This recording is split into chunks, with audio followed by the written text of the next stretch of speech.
የአንደር ግራጁዌት ተማሪ በነበርኩበት ሰዓት ከሳውት ሱዳን የመጡ 5-6 ተማሪዎች ነበሩና 11 እና 12 እዛው ሀገራቸው ላይ ሲማሩ በራሳቸው እንደተማሩ 2-3 ስራዎችን ሲሰሩ እንደነበረ ያስረዱኛል። ተማሪ ሆነው ግራጁዌት አድርገው የሄዱ በተለያየ ባች ያሉ ብዙ የሳውት ሱዳን ተማሪዎችም አሁን ላይ ጓደኞቼ ናቸው። በፌስቡክ፣ በዋትስአፕ፣ በኢሞ እናወራለን እና 2-3 ስራዎችን ነው አሁንም ተቀጥረው የሚሰሩት። በጣም ጠንካሮች ናቸው። በመሸምደድ፣ በኳልኩሌሽን፣ በደሪቬሽን፣ በትምህርት ግሬድ ስኮር በማድረግ እኛ ኢትዮጵያኖች ከሳውት ሱዳኖችና ከሶማሌዎች የተሻልነን ብዬ አስባለሁ። ምክንያቱም ክላስሜት ስለነበሩ እንደነገርኳችሁ ነው። ብዙ ማስረዳቸው ተማሪዎች ነበሩ። ስታተሳቸውንም አውቃለሁ። አሁንም ቢሆን መሰራበት መስሪያ ቤት አሉ የማስተምራቸው የሳውት ሱዳንና የሶማሌ ተማሪዎች።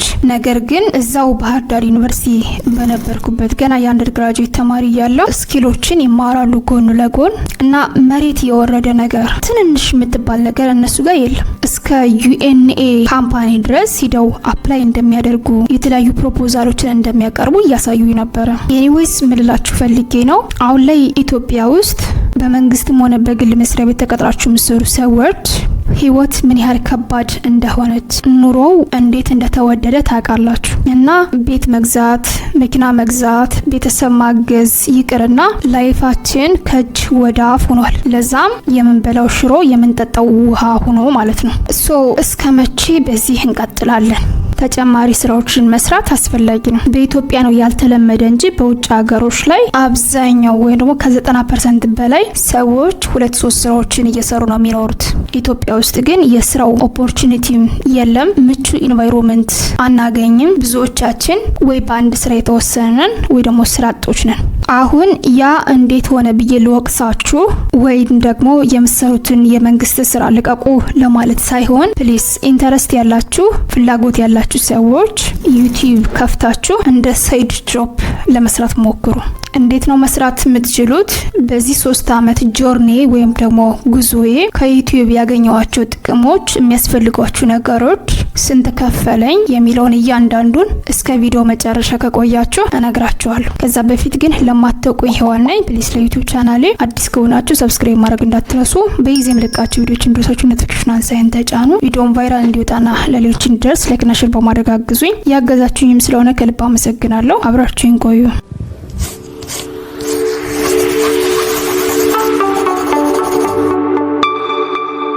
Universal Tube ሰሞኑን አንድ ጓደኛዬ ደውሎልኝ ነበር። ይሄ ጓደኛዬ ከ5ኛ ክፍል እስከ 12ኛ ክፍል አንድ ትምህርት ቤት ነው የተማርነው። ዘን እሱ ወደ ጎንደር ዩኒቨርሲቲ ጆይን ሲያደርግ እኔ ወደ ባህር ዳር ዩኒቨርሲቲ። ዲፓርትመንታችንን እሱ ሄልዝ ተቋም ላይ የ4 አመት ዲፓርትመንት ሲያጠና እኔ ደግሞ ኢንጂነሪንግ ላይ ገባውና እሱ በ4 አመቱ ግራጁዌት አደረገ፣ እኔ በ5 አመቴ ግራጁዌት አደረገ። 1 አመት ቀድሞኝ ከተመረቀ በኋላ የሆነ ዩኒቨርሲቲ ላይ አስተማሪ ሆነ ሌክቸር። ዘን እኔ ከሱ ከ1 አመት በኋላ ግራጁዌት አደረኩኝ በ5 አመቴ። አሁንም እዛው ማስተርሴን ቀጠልኩኝ። እሱ ሌክቸር ከሆነ ከ3 አመት ነው ከ4 አመት በኋላ እኔ ሌክቸር ሆንኩኝ። ምክንያቱም መጀመሪያ በቢኤስሲ 1 አመት እሱ ቀድሞኝ ስለተመረቀ፣ ከዛ ደግሞ ማስተርስ ላይ 2 አመት ስላጠፋው 3 አመት ቆይቼ ኦልሞስት በ4ኛው አመት ማለት ነው እሱ በተቀጠረ በ4ኛው አመት እኔም ሌክቸር ሆንኩኝና ስለተለያዩ ነገሮች እናውራለን። አብሮ እንዳደገ አብሮ እንደተማረ እንደ አንድ የሰፈር ልጅ ማለት ነው። ጥያቄዎችን ጠይቀው ነበረ። ዩኒቨርሲቲ ላይ በጣም ብዙ ግሬት የሆኑ ኦፖርቹኒቲዎች አሉ። ብዙዎች ብለን የምናስበው ዝም ብሎ ማስተማር ከዛ ደሞዝ መከፈል ነው። ግን አንደኛ ወጥቼ ልማር ብትሉ ብዙ ፈንዶች አሉ፣ ብዙ የስኮላርሺፕ ኦፖርቹኒቲዎች አሉ፣ ብዙ ትሬኒንጎች አሉ። አፕሮቻችን ነው የሚወስነው። ሌላኛው ከስሞል ስኬል እስከ ግራንት ድረስ የሚደርሱ ከ150 ሺህ ብር ጀምሮ እስከ 3 ሚሊዮን እስከ 4 ሚሊዮን የሚበጀትላቸው ሪሰርቾችና ፕሮጀክቶች አሉ። ዋናው የሪሰርች አይዲያ የፕሮጀክት አይዲያ ነድፋችሁ 2 3 4 እየሆናችሁ በግሩፕ ፕሮፖዛል ማቅረብ፣ ኮምፒት ማድረግ፣ ማሸነፍ ነው። ጥያቄ ጠይቀው ነበረ።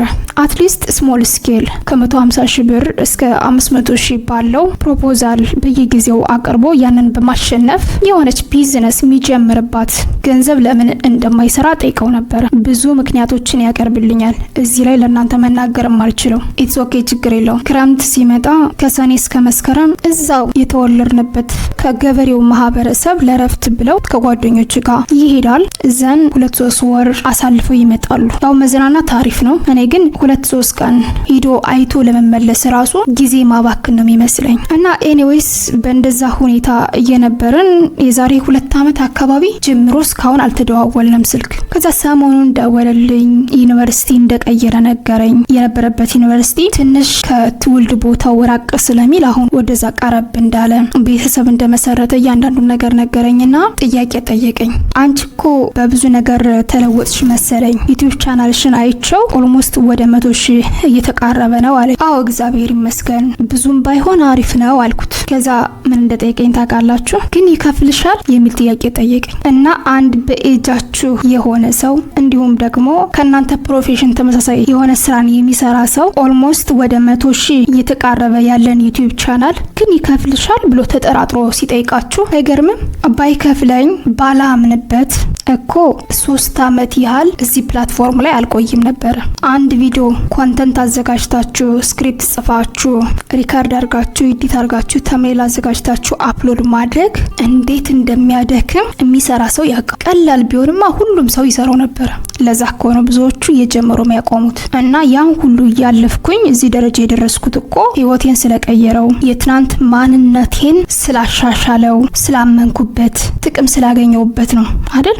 ምንም እንኳን የምሰራው ኮንተንት ሰዎችን ያስተምራል፣ ይጠቅማል፣ ይቀይራል ብዬ አምኜበት ቢሆንም የመጀመሪያው ተጠቃሚ ግን እኔ ነኝ። ራሴን አፕግሬድ በማድረግም ፋይናንሻሊ ስቴብል በመሆንም የራሴን ብራንድ ቢውልድ በማድረግም የመጀመሪያው ተጠቃሚ አልዋሻችሁም እኔ ነኝ። ግን የምሰራው ስራ ሌሎችንም የሚጎዳ አይደለም፣ የሚያስተምር ነው፣ የሚጠቅም ነው። ይሄን የነገርኳችሁ ጓደኛዬን እያማውት አይደለም። ብዙ እንደዛ የምታስቡ ሰዎች፣ የማታምኑ ሰዎች፣ ሁሉ ነገር ፌክ የሚመስላችሁ ሰዎች ይሄን አድርጉ ስላችሁ ዝም ብዬ የሆነ አይዶንት ኖ ዝም የማዋሽ ሁሉ የሚመስላችሁ አንዳንድ ሰዎች ስላላችሁ እንደዛ አታስቡ፣ ልክ አይደላችሁም እያልኳችሁ ነው። በነገራችን ላይ ለትንሽ ጊዜ ነው እንጂ ሳትወዱ በግዱ ከጊዜ በኋላ ሲስተሙ ያስተምራችሁና ወይኔ ብላችሁ መጸጸታችሁ አይቀርም።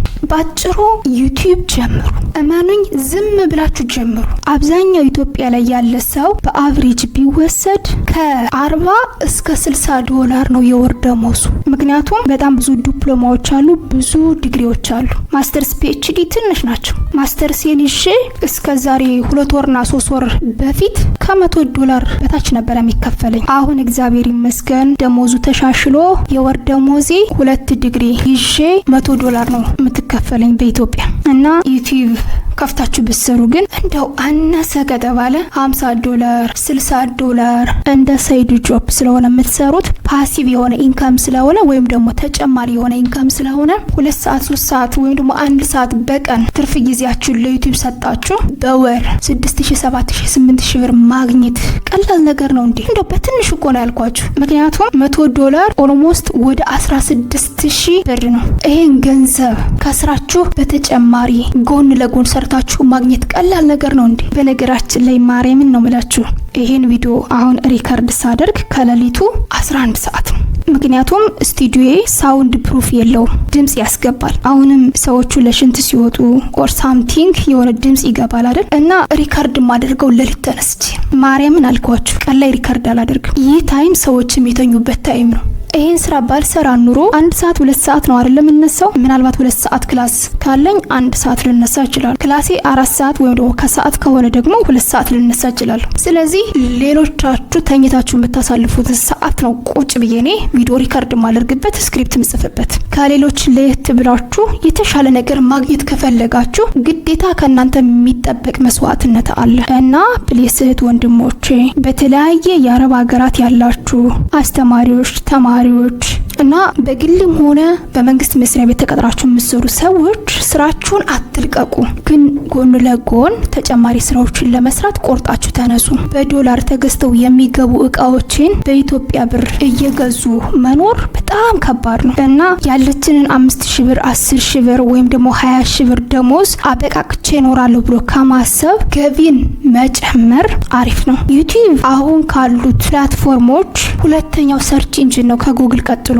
which is ዛሬ ላይ የሰራችሁት ቪዲዮ የዛሬ 10 ዓመት 20 ዓመት 30 ዓመት ኢንካም ጀነሬት ያደርጋል፣ ያውም በዶላር። ለምሳሌ አንድ ሰው ገንዘብ ካለው ትልቅ አፓርትመንት ወይም ደግሞ ህንጻዎችን ይገነባና ያከራያል፣ ክራይ እንደሰበሰበበት ይኖራል። ዩቲዩብን በተመሳሳይ ዛሬ ላይ የሰራችሁት ቪዲዮ ዛሬ ላይ የገነባችሁት ብራንድ እድሜ ልካችሁን በህይወት እስካላችሁ ድረስ እንደከፈላችሁ ነው የሚኖረው። ስለዚህ ጊዜ የለኝም፣ ኮምፒውተር የለኝም፣ ስቱዲዮ የለኝም፣ ሪንግ ላይት የለኝም፣ ሰዎች ይስቁብኛል የሚለውን ዝባዝንኬ ትታችሁ ዝም ብላችሁ በያዛችሁት ስልክ ይሄ ቪዲዮ በምታዩበት ጀምሩ። ምንም ችግር የለውም። እመኑኝ፣ የሆነ ቀን ታመሰግኑኛላችሁ። ወደ ኋላ ተመለሱና የዛሬ 3 ዓመት አካባቢ የለቀቁትን ቪዲዮ ቁጭ ብዬ ቢሮ ዘግቼ ሪከርድ እያደረግኩ የስራ ባልደረቦች አልፈው እየሄዱ በቢሮዬ ዩቲዩብ ቻናል እኮ አላት ቪዲዮ ትሰራለች እያለ አንደኛው ስታፍ ሲያወራ አንደኛዋ ሳብስክራይብ አድርጊያታለሁ እባክህ ግን ዝም ብላ ነው እያለች በጣም በሚያስጠላ እና በተመናጨቀ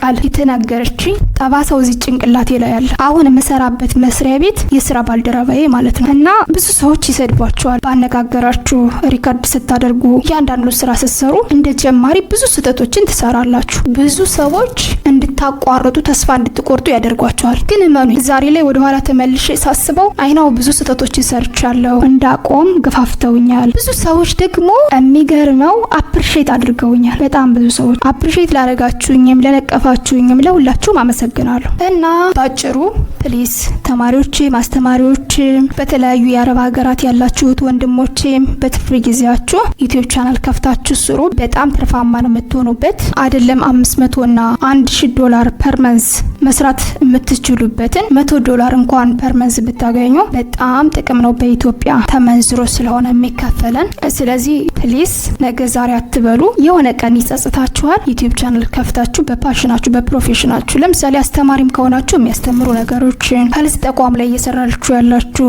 ነርሶች፣ ዶክተሮች ካላችሁ እዛው በምትሰሩት ፕሮፌሽን መጣችሁ ልምዳችሁን ማካፈል።